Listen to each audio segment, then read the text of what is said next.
Buenas tardes. Les agradezco una vez más su presencia, especialmente en esta tarde tan fría, que yo estoy convencido se va a acabar calentando, en la penúltima actividad de este trimestre de la Cátedra Fernando de los Ríos. La última será la semana que viene, en el ciclo de Azaña. Hoy tenemos, y le quiero agradecer su disponibilidad, Juan L. Fuentes, profesor de Derecho Penal de la Universidad de Jaén, que nos va a hablar sobre el discurso del odio desde una perspectiva penalista, pero más allá, ¿no? Yo creo que en el Estado constitucional hemos vivido o estamos viviendo tres fases, ¿no? La primera, en la que considerábamos que era característico del Estado constitucional la posibilidad de aguantar cualquier discurso, ¿no? Tenía que ser suficientemente fuerte para sobreponerse a las palabras que ofendiesen, ¿no? La democracia tenía que ser combatida para reforzarse. Luego pasamos, aproximadamente hace 2 décadas, a una perspectiva distinta, a partir de una concepción reforzada de la identidad, en la que emergió el discurso del odio y el Estado constitucional se consideró que tenía que frenar este tipo de discurso. Ya hemos visto que la frontera entre lo que es discurso del odio y lo que es cercenar la libertad de expresión es muy lábil. No lo digo yo, lo dice el Tribunal Europeo de Derechos Humanos, que es uno de los campos donde más se está condenando al Reino de España. Por eso yo pensé que el profesor Fuentes, especialista en todo eso que acontece antes del delito, tenía mucho que decir, porque además ya ha escrito sobre ello. Pues nada, Juan, muchas gracias por venir y adelante. Pues nada, para mí es un encanto, un placer estar aquí, porque aunque trabaje en la Universidad de Jaén, soy granadino, vivo aquí y tener la oportunidad de participar en la Universidad de Granada, para mí siempre es un honor. Darle las gracias a la Cátedra Fernando de los Ríos y al profesor Miguel Azpitarte por su invitación y tener la oportunidad de explicarles unas reflexiones sobre lo que es el delito de odio. Yo lo hemos titulado con el nombre, después de discutir el contenido de la ponencia, cómo tiene sentido castigar el delito de odio. Yo les anticipo ya la respuesta. Lógicamente, tiene sentido castigar el delito de odio, pero hay que poner límites. Es decir, no se puede recurrir únicamente al derecho penal para resolver toda esta problemática de la que ha iniciado a plantear el profesor Azpitarte. Lo primero es presentarles de una forma muy genérica en qué consisten los delitos de odio. Y para ello empezar con odio. ¿Qué es odio a efectos penales? Si nosotros buscamos una definición lexicográfica de odio, les va a parecer que es una animadversión o aversión contra una persona para la cual se desea un mal, y ese mal no está determinada, ni esa persona tampoco está necesariamente determinada. Todos esos aspectos se quedan abiertos. ¿Cómo se introduce ese odio en el derecho penal? Pues esas aversiones, que pueden ser de todo tipo, puedo odiar a alguien porque sea mejor que yo o por cualquier otra circunstancia, consideramos que son especialmente desvaloradas para la sociedad aquellas que limitan los niveles de igualdad y, sobre todo, tienen unas consecuencias negativas sobre las posibilidades de desarrollo personal de los sujetos. Estamos hablando de discriminación. Así que, cuando hablamos de odio, inicialmente, odio se identifica con un concepto muy claro, que es aversión discriminatoria. A partir de aquí, lo que tenemos es lo que yo le he llamado como el odio 1.0, que es el modelo originario. Esto ya aparece, por ejemplo, en el Código Penal Español de 1996, viene recogido el modelo original. Y consiste, se puede sancionar cualquier tipo de delito por odio. Lesiones, injurias, homicidios, por supuesto, amenazas, secuestros, lo que ustedes quieran. Todo es sancionable por delitos de odio. Lo único que tenemos que hacer es incluir una agravante. Ese agravante, ese factor discriminatorio, que se puede recoger de dos formas. Normalmente se recoge por una agravante genérica o por una agravante específica. Además, normalmente esta agravación se suele construir en torno a dos elementos, y es o existe un ánimo o afecta a un colectivo. Es decir, o bien digo que hay un ánimo discriminatorio por una serie de motivos tasados, pues racismo, pues por Ahora se ha incluido género, sexo, etcétera, etcétera, orientación sexual, y luego ya podemos definirlo también como que afecte a uno de los colectivos que coinciden con esa motivación. ¿Vale? Por ejemplo, hay unas lesiones a un grupo de gays que estaban reunidos en una plaza. Pues se puede utilizar cada uno de ellos por separado o exigir la concurrencia de ambos factores conjuntamente. Ahora bien, en este caso lo que queda claro es que necesitamos un delito que se haya producido. Tiene que haber alguien que haya sido lesionado o que haya una tentativa de lesión, por lo menos. Si no estamos en ese nivel, no podemos reaccionar penalmente, es decir, normativa genérica del derecho penal. Por otra parte, dentro de ese modelo tiene cabida el discurso de odio.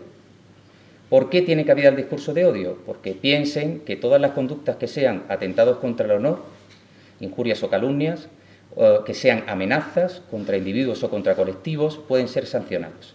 Y en el modelo original se incluía un elemento de anticipación de la tutela penal, que era lo que se conocía como las provocaciones al delito o la apología del delito. Es decir, incitaciones públicas a cometer delitos concretos se podía sancionar según el artículo 18 del Código Penal y también cuando hubiera una provocación, pero a través de un método, por así decirlo, indirecto, que era a través de la exaltación o justificación del autor de un delito o la justificación del delito. Este era el modelo que teníamos en el 1.0. ¿Por qué se consideraba que este modelo era insuficiente? O mejor dicho, ¿qué problemas planteaba? Normalmente planteaba un primer aspecto, que era, lógicamente, definición de los motivos. ¿Qué es lo que se consideraba como motivo discriminatorio? Era una forma de medir el grado de igualdad en un determinado país. Sin ir más lejos, se pone como ejemplo constante en las recomendaciones de la Comisión Europea, el ECRI del 2016, pues que Turquía no incluía dentro de los motivos la orientación sexual.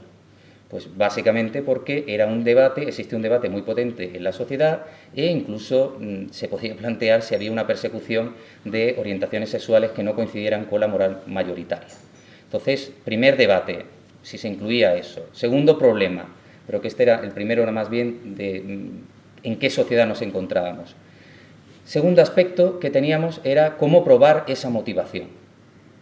En muchas ocasiones no se podía probar y por ese motivo se recurrió a lo que les he dicho antes, se introdujo el colectivo.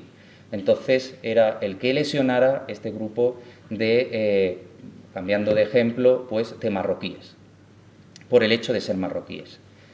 ¿Qué problema había en estos casos? Pues que algunas veces se dirigían no solo contra ese colectivo, sino contra personas que se creían de ese colectivo y no lo eran, es decir, había un error en la identificación de los sujetos, y también en los que se dirigía contra los que lo apoyaban, simplemente por apoyarlos.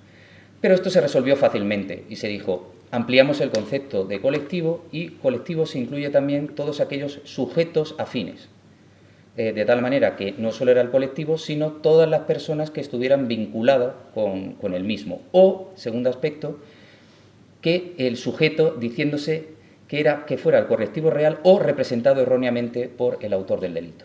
Así que, si se equivocaba al identificarlo, se consideraba que concurría, o si se dirigía contra sujetos que estuvieran asociados con ese colectivo, también se podría aplicar. Con lo cual, hasta este momento no teníamos ningún problema, lo podíamos ir resolviendo con los elementos que teníamos del derecho penal clásico. El gran problema era el que ya he señalado con anterioridad, y es que teníamos que esperar a que hubiera la lesión de un bien jurídico, es decir, que se produjera la lesión de una persona, que se matara a otra persona o que se intentara, con poner los ejemplos más conocidos, para poder aplicar estos delitos de odio. Claro, decíamos, tenemos las incitaciones, tenemos las amenazas, tenemos las calumnias, sí, pero eran limitadas y sobre todo las incitaciones públicas hemos visto que tenían muchísimos requisitos. Tenía que ser una incitación que fuera expresa, que tuviera capacidad suficiente para producir un delito concreto que el sujeto tuviera la intención de llevar a cabo ese delito y la incitación, y además que hubiera un riesgo concreto en la situación de que alguien realizara esa conducta delictiva. Con lo cual, como ven, era muy difícil aplicar esas conductas, tanto de provocación y apología. Y durante yo diría, los primeros 15 años de vida del Código fueron casi imposibles llevarlo a cabo. Ante esa situación sale el odio 2.0. El odio 2.0 lo que les va a transmitir es lo siguiente. Tenemos necesidades preventivas. Esas necesidades preventivas es que tenemos que actuar antes de que lesione el bien jurídico, parece bastante coherente, antes de que alguien resulte lesionado o muerto, y si no lo hacemos dejaremos al colectivo vulnerable en una situación de desprotección. Esa es la justificación. Para ello necesitamos al derecho penal, y el presupuesto es que el derecho penal nos va a garantizar 3 aspectos. Nos va a servir de método para rechazar el discurso discriminatorio. Al rechazar el discurso discriminatorio nos va a ayudar a interiorizar valores igualitarios, es decir, va a tener una función educativa. Y tercer aspecto, muy importante, y es que va a tener un efecto intimidatorio.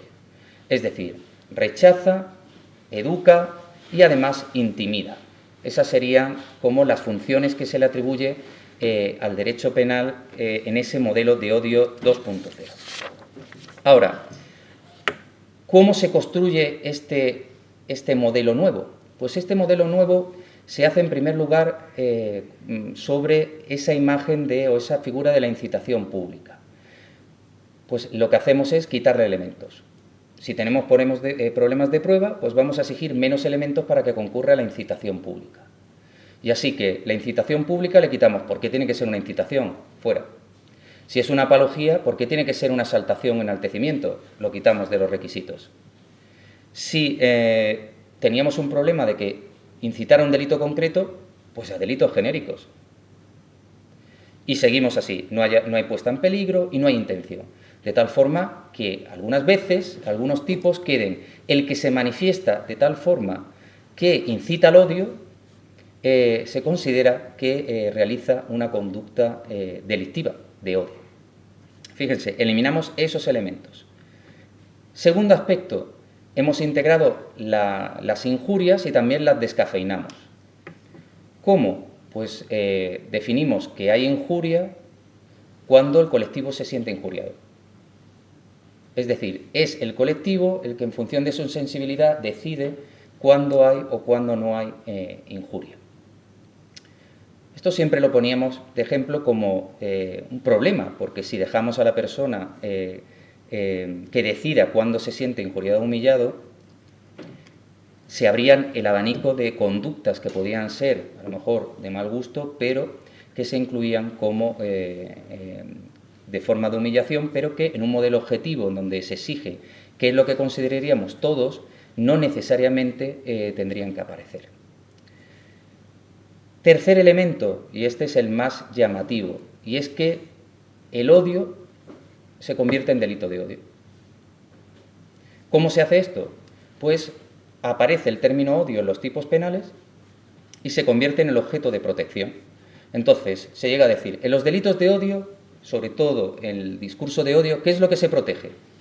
Pues se protege, obviamente, a colectivos vulnerables frente a incitaciones al odio o contra el odio. Fíjense, de esta forma el problema es que tenemos unos tipos indeterminados, vagos, en los cuales no sabemos a qué se refieren. Claro, esta indeterminación se construye ¿con qué objetivo?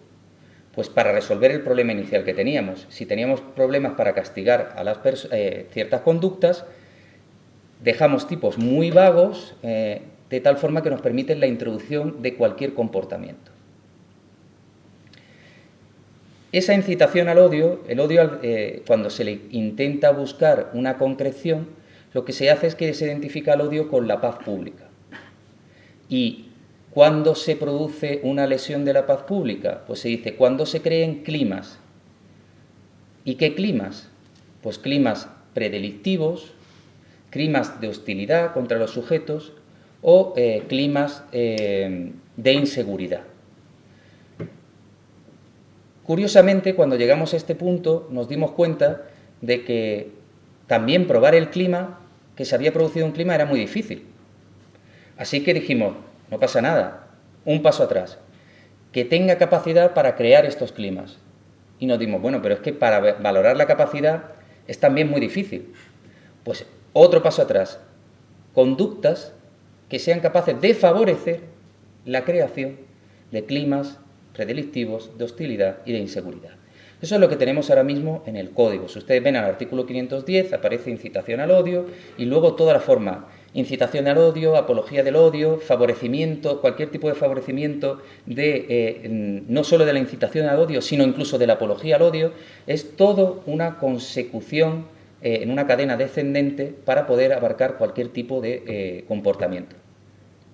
Si eso lo trasladamos a un lenguaje penal, si la incitación al odio la definíamos como una tentativa pública de participación, pues ahora castigamos las participaciones en las tentativas de participación, las participaciones en las participaciones en las tentativas de participación y así sucesivamente. Conductas que solo se podían sancionar excepcionalmente, ahora no solo se sancionan excepcionalmente, sino todos los comportamientos previos. Eso es lo que nos ha dejado el 2.0. ¿Qué problemas nos presenta? Uno ya se lo he dicho, y es la suprainclusividad. Ahora, los esfuerzos que hacemos los dogmáticos es para decir cómo poner un límite para que no se castigue todo. Ese es el deseo. Bueno, vamos a poner límites. Vamos a intentar hablar de climas, de nuevo, que cree un clima predelictivo, pero además sea capaz de crear un clima de hostilidad y se combinan entre sí. Otro es recurrir a la libertad de expresión. Pero el problema es que si definimos esto como ejemplo de discurso de odio, ya automáticamente no hay libertad de expresión y no nos sirve. Es decir, al momento en los calificamos son excepciones típicamente definidas a la libertad de expresión.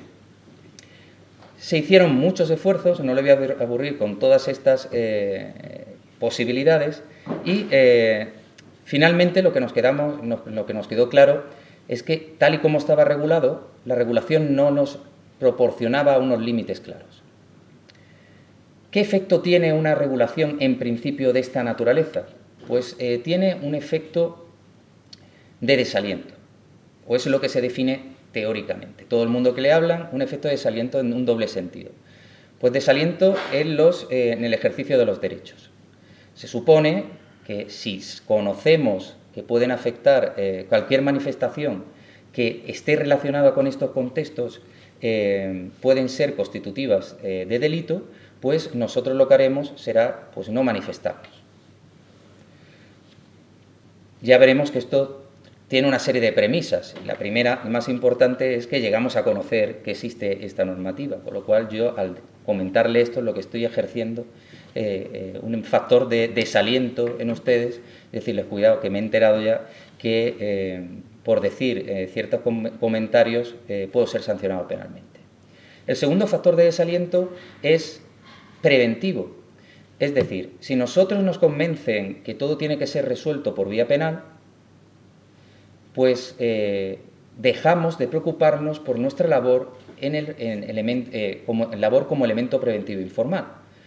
En estos casos se dice que la primera forma para enfrentarse al discurso de odio es un contradiscurso de odio, que eso deberíamos ser capaces de desarrollar cada uno de nosotros, o el sistema nos tendría que haber dado una educación suficiente, tanto en todos los niveles de nuestra vida, para tener argumentos para enfrentarnos a ese discurso de odio y ejercerlo, esa contraargumentación.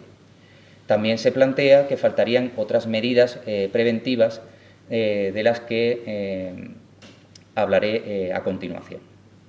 Estas últimas medidas ejercidas por el Estado. A partir de aquí, yo lo que les voy a plantear es tres tesis o hipótesis, según cómo podamos demostrarlas cada una de ellas, es decir, son dudas que yo tengo, yo diría certezas no confirmadas, sobre el problema que tiene toda esta regulación.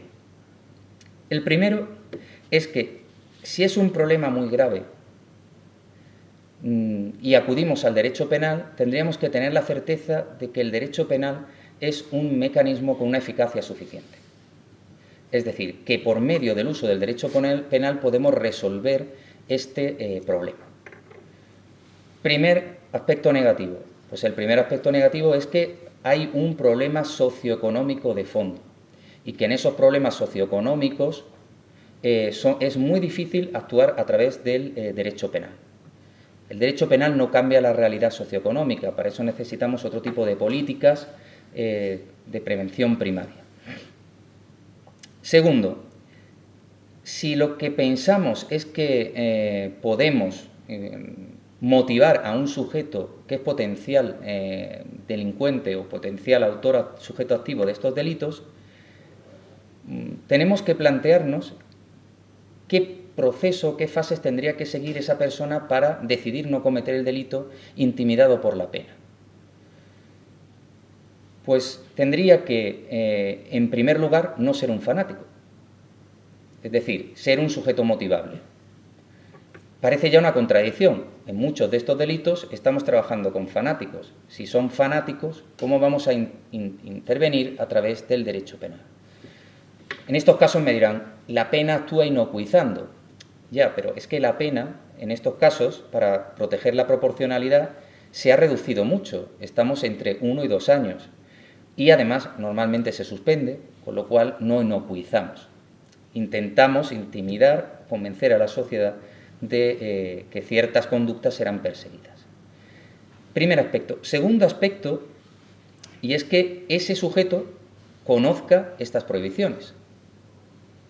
Y no todo el mundo conoce cuál es el alcance del derecho penal en este ámbito.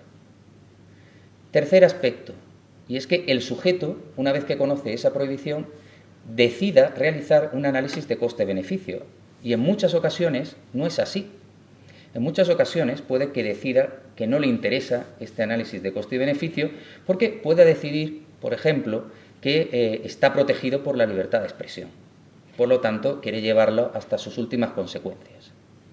Y, por último, cuando realice todo ese proceso, al final, en ese análisis de coste-beneficio, tiene que decidir que los costes son más elevados que los beneficios. Bien, ¿cómo analizamos esos costes-beneficios? Uno puede ser la severidad, ya hemos dicho que en todo caso es el hecho de que se sancione penalmente, pero el factor más relevante es la certeza, es la probabilidad percibida por el sujeto de que va a ser sancionado.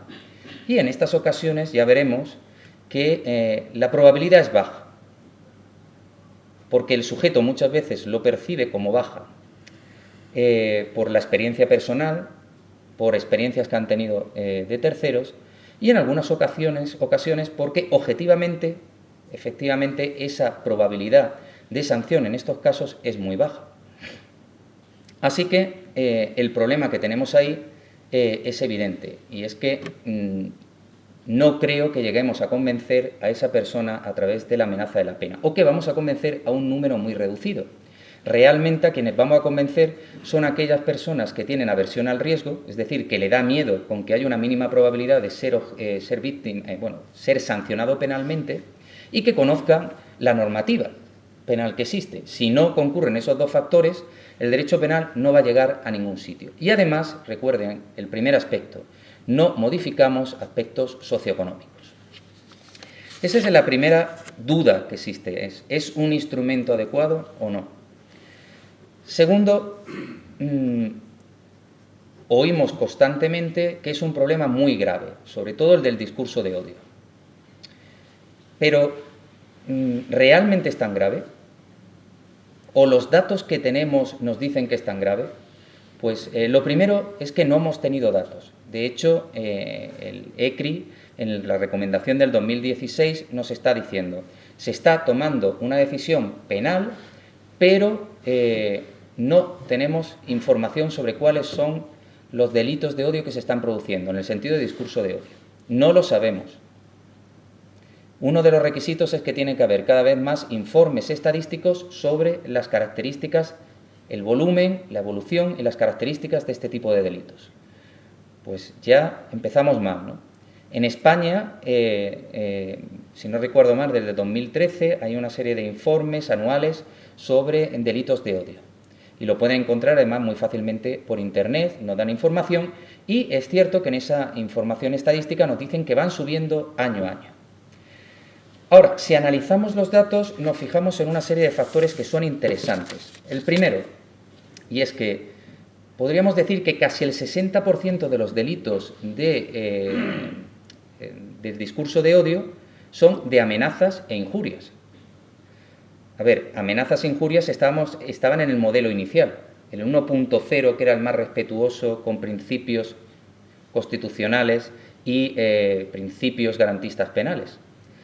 Segundo aspecto, y esto es muy interesante, y es que el motivo más común en el año 18 y 19 y el segundo en el 20 es el que se ha creado como cajón desastre cuando no sabemos o pensamos que hay una discriminación pero no sabemos qué, o para conseguir mantener la legislación actualizada, y esa es ideología. Si ustedes ven los incidentes de delitos de odio, les digo los números, creo que fue en el 2018 el 37,3 fue por ideología, en el 19 el 34,4 y solo en el 20 ha pasado el racismo a ser el mayor y en segunda posición la ideología. Es curioso que se esté recurriendo a los delitos de odio para resolver cuestiones propias de una sociedad que tiene problemas de discriminación, pero que el principal motivo de discriminación sea la ideología. No coincide con la idea clásica que tenemos de motivos de discriminación aplicables. Tercer aspecto que nos llama la atención, y es los hechos conocidos. Si ustedes buscan la información que existe al respecto en este informe, les van a decir que los hechos conocidos pasan del 2017 al 2020 de odio, están en 1.400, 1.500, 1.700 y baja a 1.400. Esos son los hechos conocidos. Incluyen incidentes que se refieren tanto a delitos como a infracciones administrativas. Dirán, vale, 1.400... Y ahora, ¿cuántos hay de discurso de odio? Que es en donde se ha centrado ese delitos de odio 2.0. Pues pasamos 156, 166 y 204 y 189. 189 incidentes. No condenas, no están esclarecidos. A partir de ahí, las condenas serán menores. Respecto a las condenas, no le puedo dar la información porque no están desglosadas en las estadísticas, las condenas por discurso de odio. Si los planteamos así, diríamos, ¿qué problema más grave tenemos? Es una situación terrible. Pero vamos a compararlos con otros delitos del ámbito español. Por ejemplo, delitos contra las personas, que se refieren a no solo homicidios, sino lesiones. Recuerdo que dentro de esas lesiones puede haber muchas por delitos de odio, si lo sumamos, el agravante, tenemos 161.000 hechos conocidos. Les recuerdo, 1.400, 161.000. Libertad sexual, 13.000 hechos conocidos. Delitos contra el patrimonio, 1.300.000 hechos conocidos. Yo, después de ver esto, hay algo que no me encaja. O sea, si necesitamos ese instrumento penal para enfrentarnos a una problemática tan grande, ¿cómo puede tener una cuantía tan reducida? No encaja. Piensen que en delitos de expresión estamos hablando de 150, no condenas, sino hechos que podrían ser susceptibles de condena. Respuesta que se da, hay una infradenuncia. Respuesta que yo le doy. ¿Dónde se producen estos delitos de expresión? Bueno, estos delitos, sí, de discurso de odio mayoritariamente. Normalmente en medios de comunicación social, Twitter, Facebook, etcétera, etcétera. Hay constancia del hecho, la policía puede actuar de oficio sin ningún problema y yo he intentado mirar cuántos tweets hay al día, pero yo no sé, si les digo que en España hay 100.000 tweets al día, no sé si me quedo corto o largo, pero pueden ser aproximadamente. En un año solo hay 156 hechos susceptibles de persecución penal. No se puede imputar a la falta de denuncia, eso es evidente. Entonces, desde mi punto de vista, ¿qué es lo que hemos creado? Podríamos decir que hemos creado una legislación simbólica. Esto ha sido muy típico en el ámbito penal, y es una legislación simbólica es en la cual el legislador penal crea un tipo penal, y ese tipo penal, ¿para qué nos sirve? Pues nos sirve para transmitir a la sociedad que estamos actuando de forma rápida y que busca un objetivo concreto, que es modificar climas de opinión. Ustedes están asustados por la situación en la que vivimos, creo un tipo, se lo comunico y ustedes se tranquilizan, porque en el fondo no había ningún problema de fondo. Yo creo que en el modelo actual de delitos de odio esta lógica de la legislación simbólica no termina de cuadrar. ¿Por qué? Por dos motivos. Primero, porque sí hay un problema muy grave y que tenemos que actuar de alguna forma. Segundo, porque esta legislación sí se aplica, aunque sea en algunos casos, pero sí hay casos en los que se está aplicando. Y aplicarlo, sobre todo, implica procesamiento, al menos, que no siempre llega a punición, y en algunos casos punición. Yo sostengo que en esa supra-inclusividad lo que hemos hecho para limitarlo es utilizar un criterio de imputación objetiva penal que se llama un criterio de adecuación social. Analizamos si esa conducta es aceptada socialmente o no. Estamos seleccionando qué formas de atentado contra expresiones discriminatorias vamos a aceptar y cuáles vamos a perseguir penalmente. De tal forma que lo que estamos realizando es un modelo clásico problemática de criminalización secundaria según la teoría críticas de la criminología, y es, hemos creado una serie de tipos penales, pero luego a la hora de aplicarlos no se van a aplicar a todos por igual. Se va a reaccionar frente a ciertos comportamientos, aunque son discriminatorios, y frente a otros no. Por dos motivos, porque se adecúa primero, fáctico, porque no podemos perseguir todo, no tenemos un mecanismo judicial que pueda perseguir 10.000 casos al año, primero. Segundo aspecto, porque el odio se ha convertido en posicionamiento contra la moral mayoritaria. Es decir, ya no es una aversión discriminatoria, ya es una aversión al que se manifiesta contra nuestros valores dominantes. Podríamos decirlo que es una nueva forma, en cierta medida, de blasfemia, en donde perseguimos al que nos dice cosas que no coinciden con nuestra moral. Claro, ¿esto a dónde nos lleva? Pues que, lógicamente, ¿qué se va a considerar siempre delito de odio? Ataque contra nuestros símbolos. Ejemplo clásico, la quema de la bandera. ¿Por qué? Pues porque es un símbolo que refleja no solo valores democráticos esenciales, sino de la moral mayoritaria en una línea política e ideológica, y entonces directamente se considera como una conducta de odio. Por otra parte, atendemos a la sensibilidad social. Y esa sensibilidad social, el intérprete, que es el juez, valora una serie de aspectos. Por ejemplo, el sujeto activo, quién es el sujeto activo que realiza la conducta, quién es el sujeto pasivo, si el discurso discriminatorio está integrado en la sociedad como normal, si considera la sociedad que esas conductas son no son irrelevantes o no son relevantes, etcétera, etcétera. Por ponerle un ejemplo, el sujeto pasivo afectado. Si nosotros ahora mismo hacemos un chiste machista, pues lo consideraremos de mal gusto. Pero a nadie se le ocurrirá que hay que acudir por la vía penal. Sin embargo, si hacemos un chiste sobre judíos, tenemos que ir obligatoriamente por la vía penal. En un primer caso, hemos dicho que aceptamos que es normal ese machismo. En el segundo caso, que el colectivo afectado es súper vulnerable en España y, lógicamente, hay que actuar por esa vía. Otro ejemplo del contexto político. Hemos tenido durante mucho tiempo discusiones sobre si parejas de homosexuales podían adoptar a los hijos. Y un sector político ha dicho que no debería ser así porque se corre el riesgo de que le contagien su enfermedad. A mí me parece una barbaridad, pero nadie ha planteado la posibilidad de sancionar estas conductas.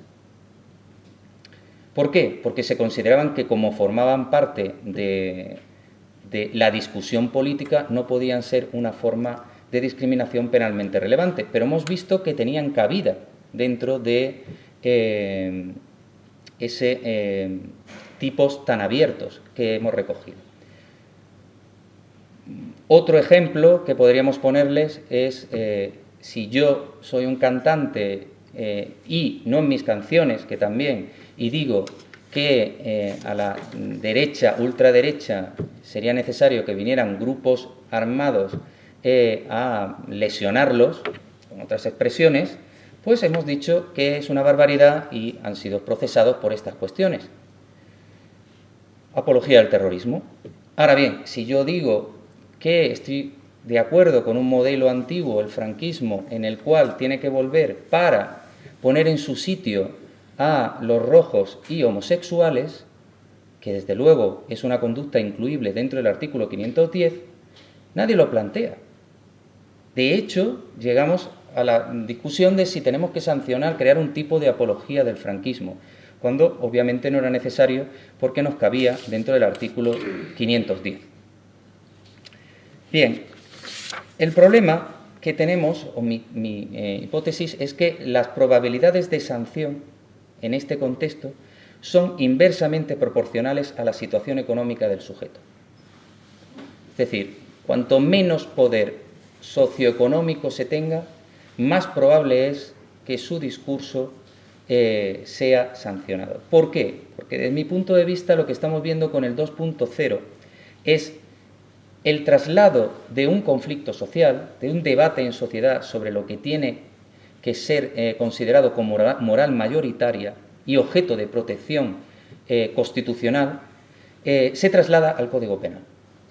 Se traslada, lógicamente, a aquellos colectivos que tienen más poder, trasladan ese debate al Código Penal y, sobre todo, a los mecanismos de aplicación de ese código, que les recuerdo, sistema judicial con el que tantos problemas estamos teniendo y que, sin lugar a dudas, tiene una línea manifiestamente conservadora, de esa forma consigue proteger sus valores y le permite reaccionar selectivamente frente a otros planteamientos que, desde luego, en muchas ocasiones pueden ser inadecuados, de mal gusto, etcétera, etcétera, pero que no parece que sea el debate o no deban ser sancionados por una vía penal.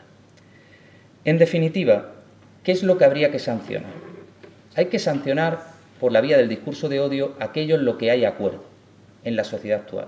Y el acuerdo lo teníamos en el odio 1.0, en donde el discurso de odio se limitaba a injurias y calumnias. Bueno, yo ya quitaría las injurias por esa subjetivización que le he dicho antes. Calumnias es imputar a sujetos que han realizado hechos delictivos de forma falsa, amenazas, que es bastante grave, e incitaciones públicas a la comisión de delitos. ¿Que se puede sancionar menos? ¿Que se puede procesar menos? No hay ningún problema. Es que no se tiene que procesar todo. Tienen que alcanzar una gravedad suficiente como para que actúe el Código Penal. El resto, ¿dónde se tiene que quedar? Lo primero, en el Parlamento. Lo segundo, en un ámbito de discusión social en donde hay que formar a la gente para que contraargumente con lógica. Tercero, medidas preventivas más sensatas para cambiar ese contexto socioeconómico.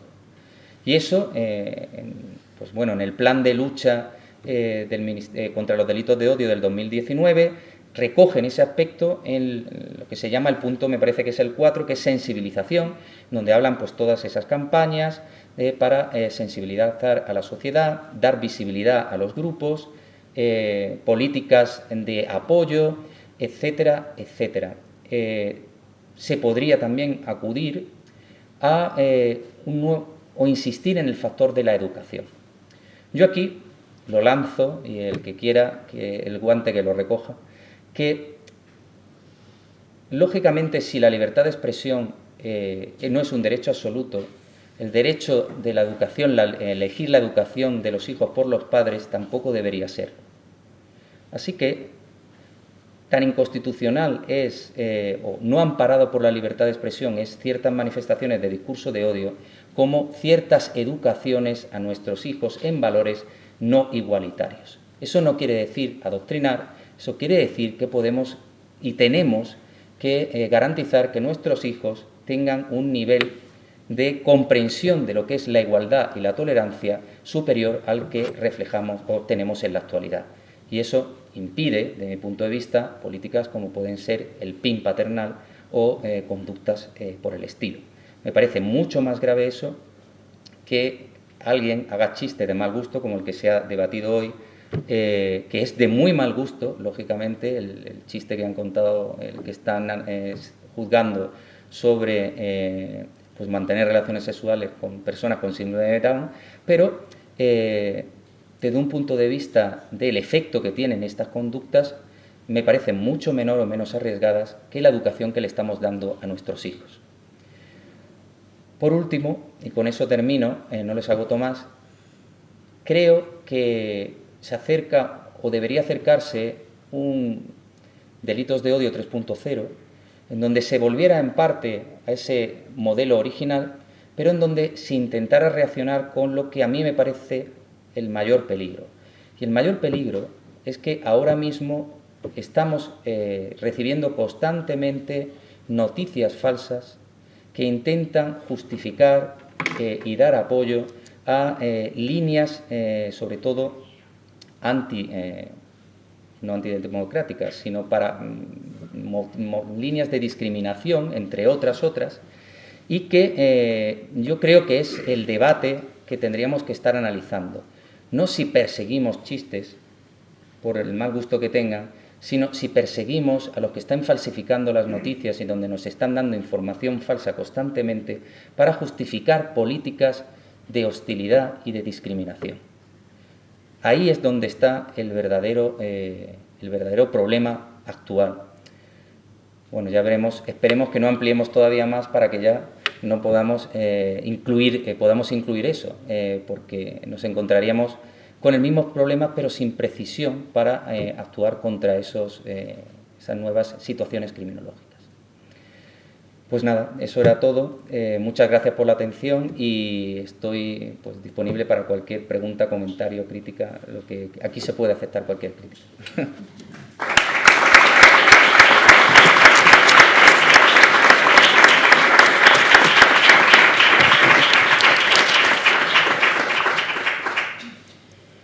Bueno, muchas gracias, Cornelio, por tu claridad y por ese final abierto, ¿no? que da posibilidades a que el público pregunte o manifieste su opinión ante un tema que tiene muchos perfiles difusos, ¿no?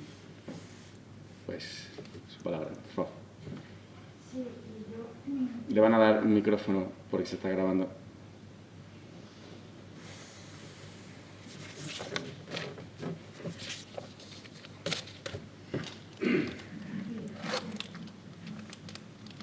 Sí, yo en conexión precisamente con lo último al que se ha referido, de las falsas noticias que incitan a ciertas conductas, tengo una pregunta sobre el ya conocido cartel de un grupo político sobre los chicos, los niños, mal llamados nenas.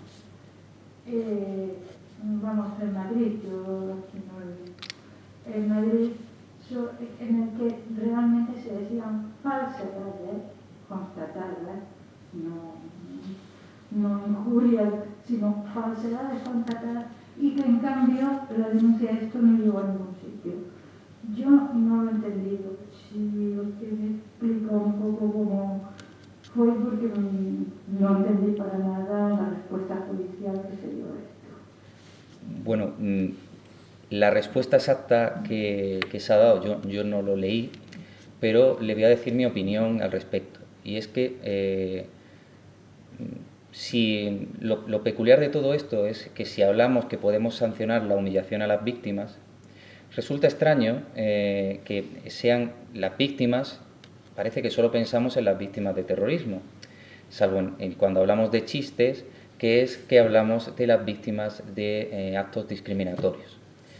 Entonces, esa humillación se produce con un ataque, desde mi punto de vista, contra el honor. Y un ataque contra el honor puede ser hacer un chiste de mal gusto, pero puede ser también difamándolos. Si yo les digo que a este colectivo se dedican a realizar conductas que son infracciones administrativas, tengo la injuria, que incluye los dos, juicios de valor y difamaciones. Y, por otra parte, si son imputaciones de hechos delictivos, con más motivo se pueden incluir. De hecho, en el modelo original, o el que se pide de vuelta a ese modelo original, es precisamente estas conductas, que son imputar hechos falsos a ciertos colectivos, es las que son más graves y son las que hay que perseguir, no la broma de mal gusto. Es la imputación de hechos falsos a las que tienen que ser precisamente la conducta nuclear típica. Yo creo que se puede sancionar con la legislación actual. Lo que pasa es que en estos casos volvemos a lo mismo. Se suele decir que no tenía la intención subjetiva, no tenía la intención de producir ningún tipo de humillación, aun cuando se está dando noticias falsas, que es evidente, o se plantea lo que les he dicho al principio, forma parte del discurso del debate político. Como forma parte del debate político, no hay ningún problema, lo cual es curioso, porque el Tribunal Europeo de Derechos Humanos nos dice que precisamente en estas situaciones es cuando hay más riesgo. Son los políticos los que presentan más riesgos con sus declaraciones de generar ese clima que estamos hablando, que podría degenerar en conductas delictivas contra estas personas. Así que yo, que digan una frase sobre la ideología, me parece que entra dentro de la libertad de expresión, pero que se imputen hechos falsos sobre colectivos es una conducta delictiva, sin lugar a dudas. ¿Más cuestiones?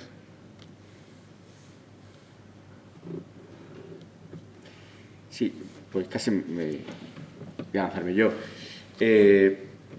¿No te da la impresión, Juan L., de que los delitos del odio como figura jurídica, pero también intelectual, nacen en un momento con un consenso social mucho más amplio que el actual, que en principio parece mucho más fragmentado, que por tanto la misma figura puede tener unos efectos deletéreos gravísimos en el contexto actual, puede dar lugar a un uso casi político, ¿no? En estos momentos? No sé, es más una reflexión que una pregunta, pero no sé si tú te lo has planteado. Sí, de hecho, si atendemos a lo que es la definición de discurso de odio, es muy interesante porque es una definición negativa y circular. Un discurso de odio es un ejemplo de lo que no es libertad de expresión o abuso en la libertad de expresión. Pero luego, cuando definimos o intentamos definirlo, decimos que es discurso de odio porque es un abuso en la libertad de expresión, y hay un abuso en la libertad de expresión porque hay discurso de odio. Al final se convierte en un término vacío que contamina automáticamente todo aquello que toca. Es decir, yo digo discurso de odio automáticamente fuera de la libertad de expresión, sin entrar en el debate de qué es el discurso de odio.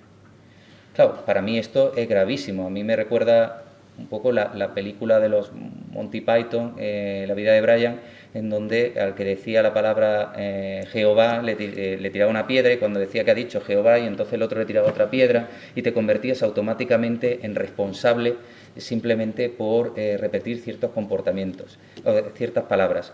Un poco parece eso el discurso de odio. Si tú dices una frase, en vez de entrar a debatir sobre si supera los límites de la libertad de expresión, si se te cataloga sin más como discurso de odio, ya se produce un abuso y estás fuera del derecho, del ejercicio legítimo del derecho.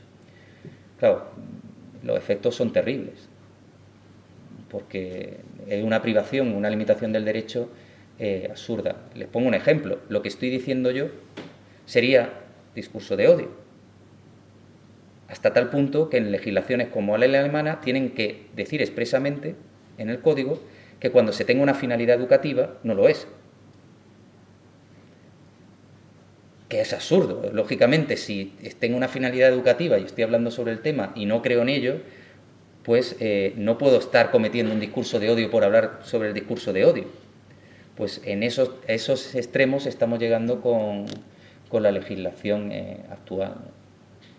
Y esto es un planteamiento del Tribunal Europeo de Derechos Humanos que me parece también muy peligroso, porque el único análisis que hace, o el básico, bueno, analiza varios puntos, pero para definir si hay un abuso va a ver si existe un elemento, bueno, una prescripción en el código. Luego analizará pues la proporcionalidad, es decir, si hay una necesidad en el caso concreto y sobre todo si hay luego una proporcionalidad en la respuesta.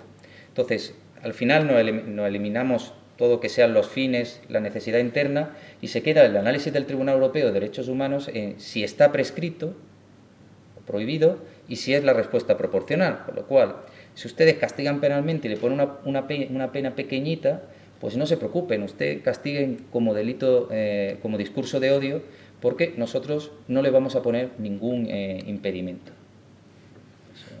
Bien. Enrique, por favor.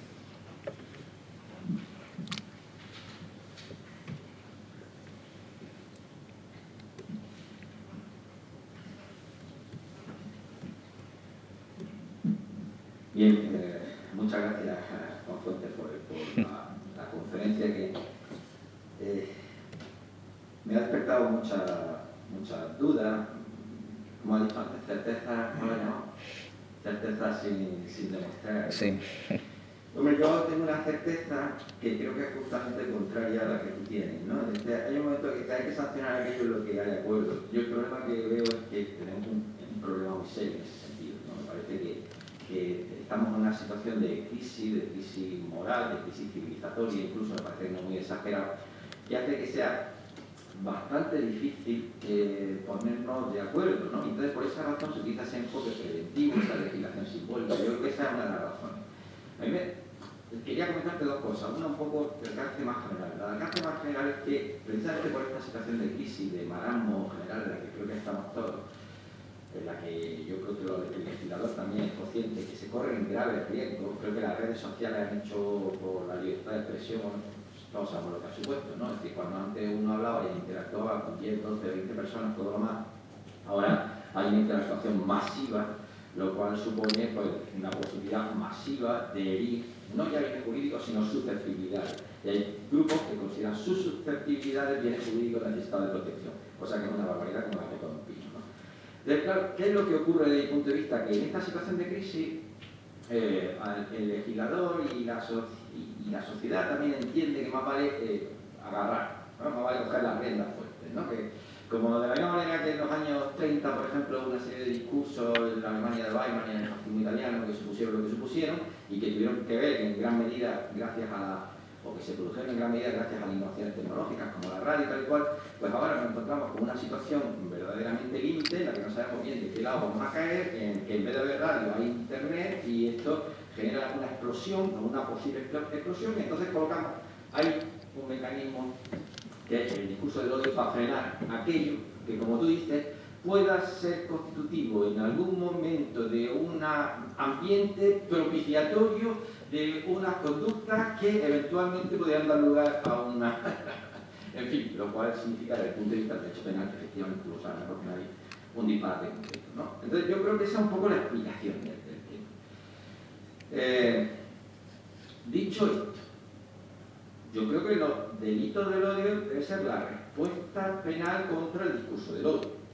Y el discurso del odio, lo que sí creo que tenemos que tener claro, los juristas en particular, es que no lo podemos interpretar nosotros autónomamente, es decir, como colectivo nacional. Es decir, el discurso del odio, hoy por hoy, en principio se puede criticar, pero la interpretación predominante es la del Tribunal Europeo de Derechos Humanos.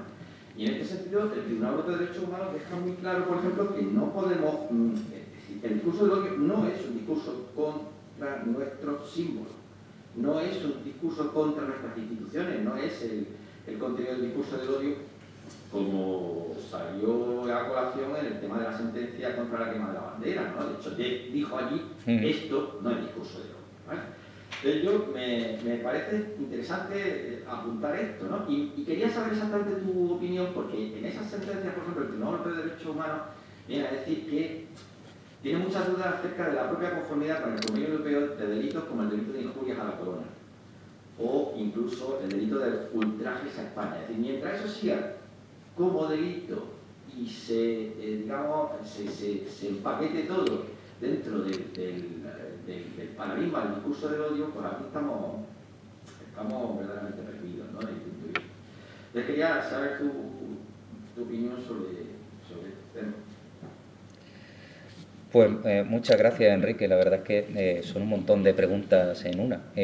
Voy respondiendo o intentando responder una a una. Lo primero es que cuando me refiero a acuerdo, es acuerdo penal. Es decir, en qué podemos llegar a un acuerdo de cuáles pueden ser los límites del derecho penal en la actuación con respecto a estos comportamientos. Y digo que el acuerdo, normalmente, y es que el discurso del odio se debe sancionar cuando haya una amenaza, una injuria, una difamación, un acoso y una incitación pública al delito. Eso no solo es aquí, sino que, por ejemplo, el posicionamiento extremo, que es el de Estados Unidos, pues tiene la teoría Brandenburg de una sentencia conocida, en donde tiene que ser una incitación pública al delito y además que sea adecuada para que genere un riesgo inminente de producción de ese delito. Además, luego hacen otro análisis y es solo se podrá acudir a la medida penal si no existe, siempre que no existe otra medida que pueda conseguir el mismo resultado con menos lesividad de derechos. Entonces, acuerdo me refiero al menos a ese núcleo duro de qué comportamiento. Y luego me parece que también hay un acuerdo con respecto a los motivos. Aunque, como ven, no tanto, ¿no? Hace poco que está el motivo de género. Y luego se está hablando también sobre otro motivo. No soy yo, ¿no? Digo, siempre me queda la duda. Otro motivo, pues la porofobia, etcétera, etcétera, que se van integrando. Entonces, esos son los que me refiero a niveles de acuerdo. Redes sociales, muy importante. Si el problema es las redes sociales, ¿por qué no prohibimos las redes sociales? Les va a parecer una barbaridad, pero la cuestión está en ¿por qué las redes sociales tienen que ser el último reducto del liberalismo radical, en donde no tiene que haber ningún tipo de norma casi? Salvo, efectivamente, el control que tienen que tener los operadores y ha costado que se impongan. Y además los ponen con una censura según sus criterios. Por ponerle un ejemplo, los niños debe establecerse una edad mínima para que los niños puedan acceder a las redes sociales, que son las nuevas formas de educación de nuestros menores. A ver, tiene una edad mínima para consentir si tienen relaciones sexuales. Es decir, hasta los 16 no tienen validez su consentimiento porque afecta a su indemnidad sexual, el desarrollo normal de su personalidad. Pero pueden descargar lo que quieran por Internet. Que esto es una paradoja, ¿no? O sea, lo que digo es que ahí cómo va a intervenir el derecho penal. Es que es imposible. Además, piensen que de tantos tuits, ¿cómo es que solo salen poquísimos? Eso es yo lo que les planteo. Y es cómo hay tan poca sanción, teniendo una legislación penal que permite perseguir todo. Pues mi única explicación es que hay una selección, y ese criterio de selección, lógicamente, refleja pues esa teoría del conflicto de los que tienen cierto poder o ciertos aspectos que se han consolidado. Eso es lo que se llama una discriminación líquida. Tenemos ciertas ideas discriminatorias integradas en la sociedad. Y ya está. Y bueno, lo podemos aceptar y a partir de ahí trabajar con ello. A ver, piensen, si es que según quien diga que los homosexuales son enfermos, en un sitio y en otro, pues serán perseguidos o no. Desde luego, si es en una iglesia, no va a ser objeto de persecución. Pero si haces una crítica porque te disfrazas y por cuestiones de este tipo que han salido en los últimos carnavales, por lo menos no son condenados, pero son procesados. A ver, que es que está claro dónde van las líneas que estamos siguiendo. Y además, si ven quiénes hacen las denuncias, también lo van a tener claro. ¿Qué colectivos están actuando? Injurias contra la corona, totalmente de acuerdo. De hecho, cuando presentamos la propuesta de reforma del Grupo de Estudio de Política Criminal, que que eliminamos las injurias a la corona, pues un periódico nos preguntó, pero qué barbaridad, está diciendo que el monarca se quede sin protección. Digo, no, el monarca, según la teoría constitucional, como personaje político, tiene que asumir que tiene que recibir un nivel de crítica mayor, con lo cual tendría que ser al revés, es decir, tendría que tener una protección menor, no una protección reforzada. ¿Por qué? Porque lo que se está protegiendo no es el monarca en sí, sino la institución, el símbolo que representa, que ya no es solo constitucional, sino que va más allá, forma parte de una línea política pues muy identificable con quién, unidad de España, monarca, etcétera, etcétera.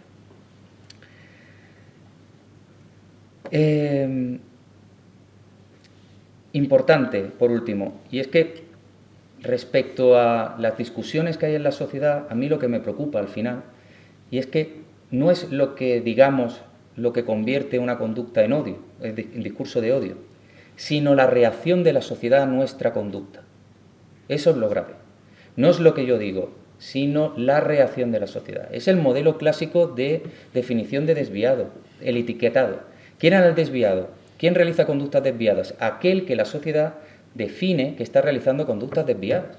Con lo cual también es imposible controlar nuestras conductas, porque dependerán de 1000 factores. Si tienes mala suerte, lo van a definir la sociedad. En otras ocasiones, si tienes suficiente poder, nunca lo definirán como un discurso de odio. Con lo cual, lo que yo estoy diciendo es que el discurso de odio ahora mismo es una definición vacía que llenamos de contenido, y ese contenido es lo que la sociedad va demandando. Es un ejemplo más de esa legislación o judicialización a golpe de suceso. Respecto al Tribunal Europeo de Derechos Humanos, y en lo último, les presento una sentencia que, bueno, me ha llamado mucho la atención, que tengo por aquí, del Tribunal Europeo de Derechos Humanos, que es ZD, a ver si lo encuentro, mira que lo apunté, Z.B contra Francia, es la 46883/15. El supuesto es el siguiente, y es que una familia deciden hacer una broma con el niño de 3 años y entonces le ponen una camisetita interior en la cual por delante dice soy la bomba, que es un juego de palabras con bomba, bueno, eran marroquíes ellos o argelinos, y soy muy divertido y soy la bomba, y por detrás yihad, septiembre 2011, sí, 2001. No, esto fue en el 2011 y era septiembre del 2011.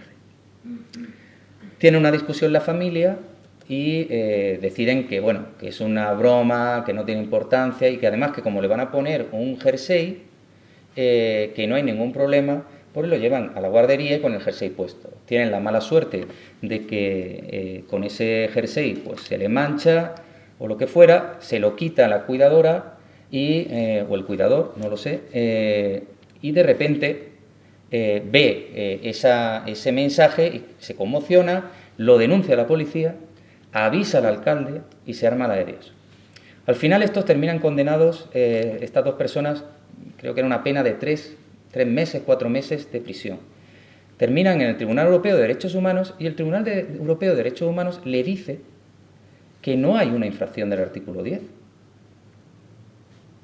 ¿Por qué? Pues porque se cumplen todos los requisitos.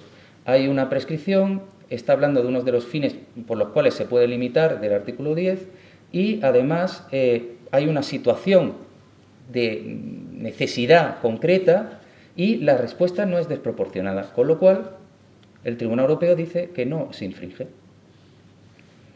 Pues en unas ocasiones, con lo de la bandera, pues dice que no, en otras ocasiones nos dice que sí, y tenemos otros ejemplos como pues 1000 infracciones del convenio. Vuelvo a decir, no queda claro, es demasiado abierto y al final se da tanta libertad a los diferentes estados que con que tengan una legislación y además la respuesta no sea excesiva, pueden actuar. Esas son las conclusiones que yo saco después de las lecturas del Tribunal Europeo de Derechos Humanos, con independencia de que tengas suerte y te toque un tribunal que además pues piense como yo, pero eso no pasa siempre. ¿Más cuestiones? Miguel. En primer lugar, agradecer la charla, la conferencia magnífica, sugerente, perdón. Simplemente mi planteamiento sería el siguiente. Sería más interesante que se definiera objetivamente en el tipo penal cuáles son los colectivos que deben ser defendidos frente al odio, y voy a intentar explicarme. Yo recuerdo perfectamente un chiste de una televisión rusa, que no es muy simpático, en el que se veía como un nazi era llamado nazi, y la acción de este nazi era interponer un delito de odio frente a lo que le decía nazi, ¿no? Es decir, usted me está insultando porque usted me está diciendo nazi. El único problema es que era nazi, que estaba siendo insultado, ¿no? Como nazi, ¿no? Y tal como veo como has explicado la cuestión, a mí me parece que podemos estar incurriendo en ese problema, ¿no? Voy a intentar explicarlo. El odio es una estrategia política. Es una estrategia política, si nos vamos a los años 30, que tiene un enorme sentido, porque el odio, que significa la configuración de un determinado enemigo, no solamente conduce hacia la capacidad de acabar con ese enemigo, etcétera, sino fundamentalmente a crear cohesión en el resto de la sociedad frente a ese enemigo, ¿no? Hay un elemento clásico de cualquiera que haya leído sobre el nazismo, ¿no? Que es la cuestión de cuando se va perdiendo la guerra, Alemania nazi va perdiendo la guerra, y en lugar de disminuir la cantidad de recursos que se aplicaban en el holocausto, en el genocidio judío, se incrementan. Y se incrementan en contra de cualquier lógica económica, porque hay una lógica política. Si estamos perdiendo, necesitamos más que nunca la cohesión interna. Y la cohesión interna se produce frente al enemigo, ¿no? Desde ese punto de vista me parece que el delito del odio tiene una función social. Si hay una estrategia política de creación del enemigo para crear una cohesión que siempre limita la complejidad de la democracia siempre es el conflicto, ordenadamente y jurídicamente y pacíficamente ordenado, pero siempre es el conflicto, la democracia tiene derecho a defenderse frente al odio. El problema es, o podría ser, si no está determinado cuál es el objeto, el objeto del tipo penal, es decir, qué colectivos consideramos vulnerables y cuáles no, para que el delito del odio no se nos vaya de las manos y al mismo tiempo actúe frente a aquellos elementos donde la sociedad considera que es posible que exista una estrategia de creación del enemigo, ¿no? Podría ser esta la respuesta. Y la segunda pregunta es, en el derecho comparado, el problema sigue siendo el mismo que planteaba, ¿no? En el caso de otros países de nuestro entorno que tengan también este tipo de delitos, ¿no? Y perdón por enrollarme demasiado. A ver, la cuestión que realiza es muy interesante. De hecho, es un debate constante cuando tenemos que legislar. Para mí fue una experiencia muy, ¿cómo decirlo?, interesante cuando tuvimos que decir cómo la legislación actual, cómo la cambiamos y cómo la redactaríamos, porque cuando empiezas a redactar te das cuenta que esto es como zurcir un calcetín viejo que empiezas a coser por un lado y se te va rompiendo de otro. Uno de los problemas que tuvimos era precisamente la definición del colectivo. Y llegamos a la conclusión que es necesario, al menos, plantear que fueran colectivos vulnerables, para, por lo menos, restringir ese ámbito. Ahora bien, el problema es, definamos vulnerable. Yo les digo dos que sacaría o les propondría. ¿Ustedes creen que ahora mismo los judíos es un Estado o un pueblo que se puede definir como vulnerable, al menos en España? Pues si no se puede definir como vulnerable, no entraría en el tipo. Pero ahora, ¿la Iglesia mayoritaria en España se puede definir también como vulnerable? No es que no merezcan protección. Estoy diciendo para aplicar un tipo penal, porque luego si uno se mete, estamos hablando aquí de las acciones penales, pero tienen 1000 opciones con las acciones civiles. De hecho, yo siempre las recomiendo. Pues van a resolverse más rápido y si ganas dinero, que es en definitiva lo que intimida. Porque si sabes que no va a ir a la cárcel, por lo menos que te cobren, pagues una buena indemnización. Entonces, ¿realmente vulnerable a qué nos referimos? Si el cura en la iglesia le dice al homosexual que es un enfermo y el homosexual le dice cualquier barbaridad al cura, ¿quién cree ustedes que tendrá más probabilidades de saltar con la legislación actual al proceso penal? ¿Creen que tienen algo que ver la definición de vulnerable? Todo al contrario, es un problema de quién tiene poder socioeconómico. Y respecto al delito y lo que plantea el discurso de odio, efectivamente con el discurso de odio 2.0 es plantear las críticas es al discurso de odio, no al delito de odio. El delito de odio es muy importante y lógicamente se tiene que responder y se tiene que agravar con lesiones. Los problemas son con respecto a esa anticipación, ese llegar a convertir la broma y la provocación en delito. ¿Necesitamos convertir la broma y la provocación en delito? Ese es el debate que yo les planteo. O la reflexión final, bueno, o penúltima, que sería para hoy. A partir de ahí, piensen que con respecto a esas bromas tenemos otras acciones. Y luego el número 2, ese odio 2.0, lo que hemos es transformado el odio también en sujetos odiosos. Es decir, las personas que realizan esas conductas no es que realicen un delito de odio, van más allá, son sujetos odiosos. La sociedad debe y merece y tiene el derecho a odiarlos. Y ese odio es sancionarlo penalmente y, si es posible, eliminar todas las garantías que sean necesarias.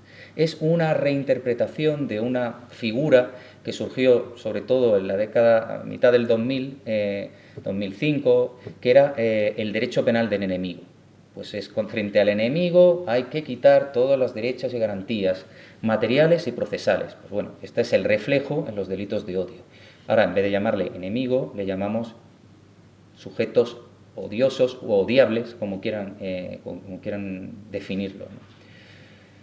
Claro, desde mi punto de vista, claro, privar de esos derechos, saltarnos todas las garantías materiales, es muy peligroso. Piensen que es el último escalón de un sistema sancionatorio.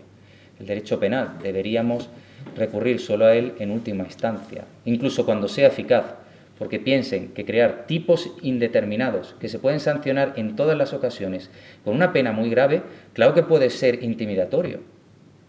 El problema es si ese matar mosca a cañonazos respeta las garantías constitucionales que hemos asumido. Otra cosa es que si hemos asumido alguna vez esas garantías constitucionales con respecto al derecho penal, o lo tenemos por escrito, desde luego no parece, en ese punto de ofensividad, ¿no? ¿Más cuestiones? Bueno, lo primero es felicitarte, ¿no? Creo que has hecho una magnífica presentación de una figura jurídica que nace para proteger determinados sectores que están en una situación de riesgo, para curiosamente activar luego esa figura para proteger a las mayorías. El resultado un poco de nos han mostrado. Voy a trasladar el problema hacia otra parte. ¿No crees que ha habido un cambio en la actuación del juez? ¿No crees que hemos pasado de un juez liberal a un juez constitucional para pasar a un juez liberal? Te explico. Cuando nosotros nos vamos a las constituciones liberales, las del siglo XIX, decía que los jueces tenían como función resolver los conflictos entre los ciudadanos y aplicar el derecho. De esa manera, lo que se garantizaba era un sistema que ideológicamente era el reflejo de la burguesía, de los liberales. Ese sistema que se expresaba a través de la ley, al final lo garantizaban los jueces. Cuando hemos llegado al sistema constitucional, la función de los jueces no es esa. No es garantizar la aplicación de la ley. Eso lo hace magníficamente la Guardia Civil cuando te multa, porque vas a 140 en vez de a 120. La función del juez es garantizar los derechos en la tutela judicial efectiva. De tal manera que cuando aparece la democracia, se desarrolla la libertad de expresión. Y los límites se contienen. Sin embargo, estamos viendo cómo a partir del año 2000, no se está utilizando el tema terrorismo en relación yo creo que el terrorismo, ¿no? Los tipos de terrorismo han entrado mucho en relación a la libertad de expresión y demás. Sin embargo, estamos volviendo a un juez cuya función es resolver los conflictos y garantizar la aplicación del derecho penal. Claro, tenemos un problema. Porque de pronto una figura que efectivamente habíamos creado para proteger a determinados colectivos débiles está siendo utilizada para proteger a la mayoría. Que no tiene sentido proteger a la mayoría porque como mayoría está ya protegida. Claro, lo estamos viendo, por ejemplo, ahora mismo en esta situación tan rara en Estados Unidos, cuando se están prohibiendo el libro en colegios, porque habla de las minorías y esto puede generar un odio hacia las mayorías clásicas, blancas, que han controlado el sistema. Lo cual incluso, y eso que los norteamericanos, como tú decías, tienen muy claro lo que es el discurso de odio, ¿no? Es decir, el discurso de odio al final es cuando en las emisoras de Ruanda estaban diciendo que había que matar a los miembros de determinadas tribus. Y no se estaba diciendo de manera jocosa, sino realmente una situación concreta de peligro que generó la muerte de miles y miles de personas. Entonces, claro, utilizar una figura tan importante para que al final estemos protegiendo al jefe de Estado, a la quema del jefe de Estado, me parece un poco fuerte. La pregunta es, ¿en qué ha cambiado ahí la intervención del juez? ¿Está afectando? ¿Qué tipo de jueces estamos teniendo últimamente en este Estado democrático desarrollado? Pues nada, Juan, muchísimas gracias por tu pregunta. Pues, y vaya pregunta, ¿no? Bueno, en estos casos hay que mojarse, ¿no? Y yo creo que tienes razón en el sentido de que la sociedad actual se le ha acostumbrado a que un conflicto solo se resuelve si hay una actuación penal. Primero, si hay una ley penal y segundo, si se aplica. De tal manera que cuando no hay ley penal para cada conflicto o no se aplica, se genera una situación de insatisfacción punitiva que nos lleva a una espiral que es necesitamos crear nuevos tipos, aumentar su pena o actuar de alguna forma, sin entrar en una reflexión de el problema que hay de fondo debería analizarse sobre las causas, la mayoría de las ocasiones socioeconómicas. Claro, esto es más grave de lo que parece y esto afecta a todos, no solo es en el delito de odio. Hemos tenido muchas discusiones y recuerdo el ejemplo de La Manada y cuando salió la sentencia yo me quedé conmocionado porque pensaba que lo habían absuelto. Lo que yo no entendía es por qué en las calles había protestas cuando habían sido condenados a 9 años de prisión y aun cuando no existiera el término jurídico de violación, bastaba explicar que se le había condenado por violación aun cuando no existiera el término, porque el término inicialmente se había eliminado para proteger precisamente a las víctimas de violación de una victimización secundaria. Entonces, no solo de un lado, sino de otro, también se está generando esta insatisfacción punitiva. Nos estamos acostumbrando a acudir demasiado al derecho penal y a no intentar resolver los debates en otro nivel y pedir, sobre todo, modificaciones en otros niveles. Eso es peligrosísimo. Otro problema, y es, en algunas ocasiones, el problema no son las leyes, sino cómo se aplican. Y si tenemos un margen, podemos dar interpretaciones más conservadoras o más progresistas. Ahora mismo, la forma de selección de la judicatura española condiciona que sea más probable que haya una mayoría más conservadora que progresista. Pues a lo mejor lo que hay que actuar es conseguir, no eliminar a nadie, sino conseguir un mayor equilibrio para que haya un contrapeso dentro de la misma Poder Judicial. Es necesario, porque si no, solamente vamos a tener un problema de aplicación y que vamos a intentar resolver modificando leyes, cuando en realidad, aunque modifiquemos las leyes, no podemos cambiar muchas veces los posicionamientos judiciales. Ejemplo de ello, y es antes de que se creara las versiones amplias del 510, que condenaban todo este tipo de conductas, se establecieron una serie de interpretaciones o consiguieron desarrollarse interpretaciones restrictivas que se evitaron mediante la creación de leyes que decían que conductas que se excluían se incluían expresamente. Es decir, algunas veces ahora se legisla para incluso evitar esas interpretaciones más restrictivas de esta conducta. Por eso yo no quería insistir en ello antes, porque es muy tedioso, pero también se intenta actuar sobre los jueces en ese sentido mediante la legislación para limitar su capacidad de decisión también en este sentido.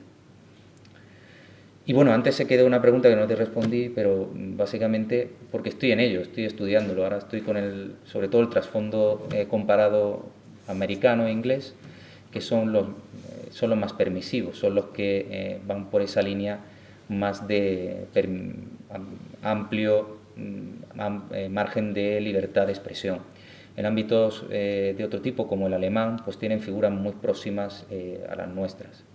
Y, de hecho, mucha de la doctrina que nosotros manejamos ahora mismo viene del contexto alemán originariamente. ¿Más cuestiones?